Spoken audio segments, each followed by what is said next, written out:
Olá, vou aqui fazer um breve resumo daquilo que um aluno do terceiro ciclo do ensino curricular português deve saber sobre forças. Começando por olhar aqui para estas imagens do guarda-redes, dos planetas, nós podemos desde já adivinhar que as forças podem surgir de duas maneiras, ou por contacto entre corpos ou à distância. Corpus, neste contexto da física, representa um objeto com matéria, um objeto com massa. Eu costumo dizer, para se perceber melhor, qualquer coisa que se possa tocar é um corpo na física. Não tem que ser um corpo humano, não tem que ser uma pessoa. Ora, as forças traduzem interações entre corpos. O que é que isto significa, esta palavra? Significa uma ação mútua. O Newton, na sua terceira lei, diz-nos: as forças surgem sempre aos pares. Daí que tenha que haver uma ação mútua de um em relação ao outro. Por exemplo, aqui do guarda-redes, ele exerce uma força sobre a bola para parar a bola através da sua luva, mas a bola também exerce uma força na luva e na mão do guarda-redes. Cá está uma interação entre dois corpos. Classicamente as forças são agrupadas entre gravíticas, elétricas, magnéticas e não só. Esta é uma classificação complexa e em evolução, e por isso nós vamos passar à frente para falar dos efeitos que as forças provocam. As forças não são visíveis, mas os efeitos que elas provocam são bem visíveis. Por exemplo, podem deformar corpos. Se eu pisar uma lata de sumo vazia, é natural que ela se deforme, isto é, altere a sua forma. As forças também podem fazer com que um objeto em repouso passe a ter movimento e o contrário, com que o objeto em movimento passe a ficar em repouso. Ou seja, dizendo isto de uma forma mais simples, as forças podem alterar a velocidade dos objetos. Resumindo, os efeitos das forças são estes: a deformação de corpos e a alteração da sua velocidade.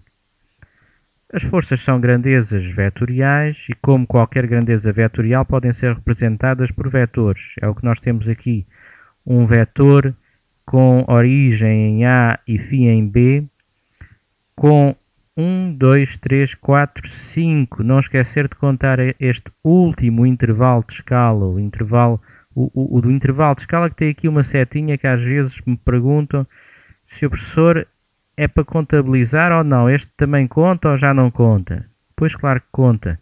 Neste caso são 5 intervalos de escala, 2 vezes 5, 10 newtons de intensidade. Como bem se lembram, o vetor que representa a grandeza vetorial tem que ter estas 4 características, sendo fundamental sempre referir estas 3, que direção, sentido e intensidade.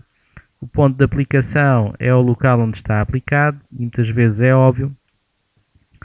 A direção normalmente define-se entre horizontal, vertical e diagonal, e o sentido pode ser referido de várias maneiras, nomeadamente de cima para baixo, da esquerda para a direita, etc. Neste caso foi definido de A para B, porque tínhamos ali aqueles pontos A e B e pudemos fazê-lo. Se não tivéssemos, diríamos que era da esquerda para a direita.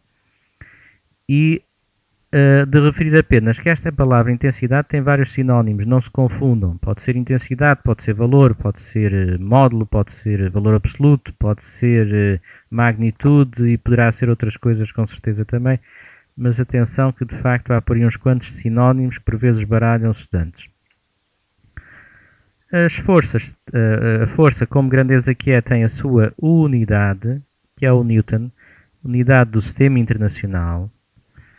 E tem outras unidades que são bastante usadas por cá, nomeadamente o quilograma-força. Por isso, Newton, a unidade do sistema internacional, e outras unidades, como por exemplo o quilograma-força.